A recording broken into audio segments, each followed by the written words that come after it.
GT versus Punjab కింగ్స్లో ఉన్న statistical data చూసుకుంటే చాలా ఇంట్రెస్టింగ్ ఉంది.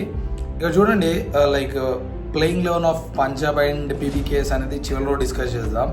ఫస్ట్ జీటీకి సంబంధించిన ప్లేయర్స్ నరేంద్ర మోడీ స్టేడియంలో 7:30కి మ్యాచ్ ఉందిగా. ఆ గ్రౌండ్లో వాళ్ళ యావరేజెస్ ఎట్లున్నాయి చూద్దాం, ఎందుకంటే వాళ్ళ పర్ఫార్మెన్స్ అనేది యావరేజెస్ మీద చాలాసార్లు డిపెండ్ అయి ఉంటుంది. సో గుజరాత్ టైటన్స్ ప్లేయర్ చూసుకుంటే శుభ్మన్ గిల్ యావరేజెస్ చూడండి, క్రేజీ ఉన్నాయి. 350s 300sతో ఫెనామినల్ ఉన్నాడు ఆ గ్రౌండ్లో. అసలు ఇంకా తన ఓన్ ఫోర్ట్రెస్ అన్నట్టు ఉంది అది. అండ్ సాయి సుదర్శన్ కూడా చూడండి, లిటరల్లీ ఫెంటాబ్లెస్ ఉంది. And coming to Rahul Tewatia కొంచెం బాగానే ఉంది. బట్ రషీద్ ఖాన్, వాషింగ్టన్ సుందర్ ఆ గ్రౌండ్లో 2 బ్యాడ్ యావరేజెస్ ఉన్నాయి. అండ్ బట్లర్ కూడా చాలా బాగుంది యావరేజెస్, మీరు ఇక్కడ క్లియర్గా చూసుకోవచ్చు ఇమేజ్లో. సో యావరేజెస్ ఏం చెప్తున్నాయంటే వీళ్ళ టాప్ 5 బాగుంది, but finisher like Rashid Khan, Washington సుందర్లో కొంచెం కన్సర్న్స్ కనిపిస్తున్నాయి. అదొక్కటి మేబీ ఒకవేళ టాప్ ఆర్డర్ కొలాప్స్ అయినప్పుడు ఇది ఒక ఇబ్బందికరంగా మారే ఛాన్స్ ఉంది గుజరాత్ టైటన్స్కి. బట్ ఒకవేళ టాప్ ఆర్డర్ కనుక పర్ఫామ్ చేస్తే ఈ లైక్ చాలా హై స్కోరింగ్ మ్యాచెస్ చూస్తామని నాకు అనిపిస్తుంది. ఎందుకంటే ప్రతి ఒక్కరికి బెస్ట్ యావరేజ్ ఇస్తున్నాయి top 5లో.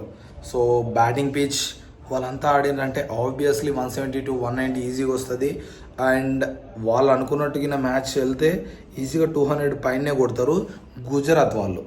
When it comes to Punjab Kings role reverse అనమాట. ఈ పిచ్ చూస్తే మీకు అర్థమైపోతుంది. Glenn Maxwell, Marcus Stoinis, Nehal Wadhera, Prabhsimran Singh, ఈ ప్లేయర్స్ అందరూ కూడా కంప్లీట్లీ లైక్ 2 బ్యాడ్ యావరేజెస్ ఉన్నాయి ఆ గ్రౌండ్లో ఓవరాల్గా. సో ఇదేం చెప్తుందంటే వీళ్ళంతా ఆ గ్రౌండ్లో స్ట్రగుల్ అవుతున్నారని, రైట్? సో ఒకవేళ అదే జరిగితే, ఒకవేళ పంజాబ్ కింగ్స్ కనుక ఫస్ట్ బ్యాటింగ్ చేస్తే definitely it's going to be లో స్కోరింగ్ అవుతుంది. ఎందుకంటే ఈ యావరేజెస్ మనకు చెప్తున్నాయి. అట్లా అని చెప్పి మనం వాళ్ళు మొత్తానికి ఫెయిల్ అవుతారని చెప్పలేం. Cricket is a funny thing, but starts అనేటివి ఎందుకో వాళ్ళు ఫెయిల్ అవుతారు అన్నట్టు అనిపిస్తుంది. ఫెయిల్ అవుతారేమో మేబీ, అంత పెద్ద స్కోర్స్ చేయకపోవచ్చు. అండ్ శశాంక్ సింగ్, శ్రేయస్ అయ్యర్ వీళ్ళిద్దరు మాత్రం పంజాబ్ నుంచి చాలా మంచి యావరేజెస్ ఉన్నాయి. వీళ్ళిద్దరు తప్ప మిగతా వాళ్ళందరికీ యావరేజెస్ అంత మంచిగా లేవు. బట్ స్ట్రాంగ్ 11 అయితే ఉంది వీళ్ళ దగ్గర. మార్కస్ స్టోయినస్, గ్లెన్ మ్యాక్స్వెల్ లాంటి, Nehal Wadhera young talent. So ఇలాంటి ప్లేయర్స్ చాలా బాగున్నారు, కానీ ఆ గ్రౌండ్లో స్ట్రగుల్ అవుతున్నారు. అదే కన్సర్న్. నార్మల్గా పేపర్లో అయితే చాలా స్ట్రాంగ్ ఉన్నారు, బట్ ఆ గ్రౌండ్లో స్ట్రగుల్ అవుతున్నారు కాబట్టి ఎలా పర్ఫామ్ చేస్తారో చూడాల్సింది. కమింగ్ టు జీటీ, పేపర్లో స్ట్రాంగ్ ఉన్నారు, ఆ గ్రౌండ్లో కూడా స్ట్రాంగ్ ఉన్నారు. అండ్ స్పెషల్గా ఏం చెప్తాం, వాళ్ళ హోమ్ గ్రౌండ్ కదా. బౌలింగ్ విషయానికి వస్తే అది ఎట్లుంటుంది అంటే లైక్ పేసర్స్కి ఎక్కువ వికెట్స్ పడతాయి ఆ గ్రౌండ్లో. పేసర్స్కి చాలా అడ్వాంటేజ్ ఉంటుంది. ఇంకా చేసింగ్ ఎవరైతే చేస్తారో వాళ్ళు విన్ అయ్యే ఛాన్సెస్ ఉంటాయి, అదొకటి. ఇంకా యావరేజెస్ మాట్లాడుకుంటే అంతే. ఫస్ట్ బ్యాటింగ్ కనుక పంజాబ్ చేస్తే మేబీ 180 లోపు 190 లోపు రావచ్చు. ఒకవేళ గుజరాత్ టైటన్స్ బ్యాటింగ్ చేస్తే మాత్రం డెఫినెట్లీ 170 to 190 ఎక్స్పెక్ట్ చేయొచ్చు.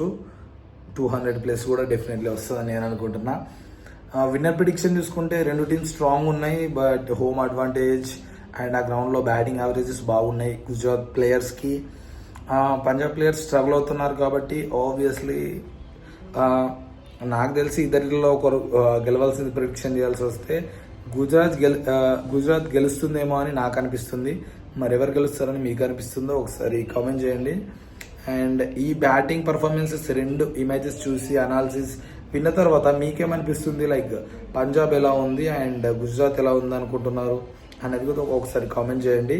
సో ఇలాంటి ప్రిడిక్షన్స్ నచ్చుతున్నాయా లేదా అనేది కూడా ఒకసారి కామెంట్ చేస్తే నాకు అర్థమవుతుంది ఇంకా ఏ వేలో మీకు బెస్ట్ కంటెంట్ ఇవ్వాలనేది. అండ్ వీడియో ఇప్పటివరకు చూసి వీడియో నచ్చినట్టు అనిపిస్తే ఒక లైక్ చేయండి, అదే చాలా సపోర్ట్ నాకు. అండ్ ఇంకా నచ్చుతుంది, కంటెంట్ బాగుంది అనిపిస్తే సబ్స్క్రైబ్ చేసుకొని సపోర్ట్ చేయండి. Thanks for watching. Cricket bus Telugu signing off.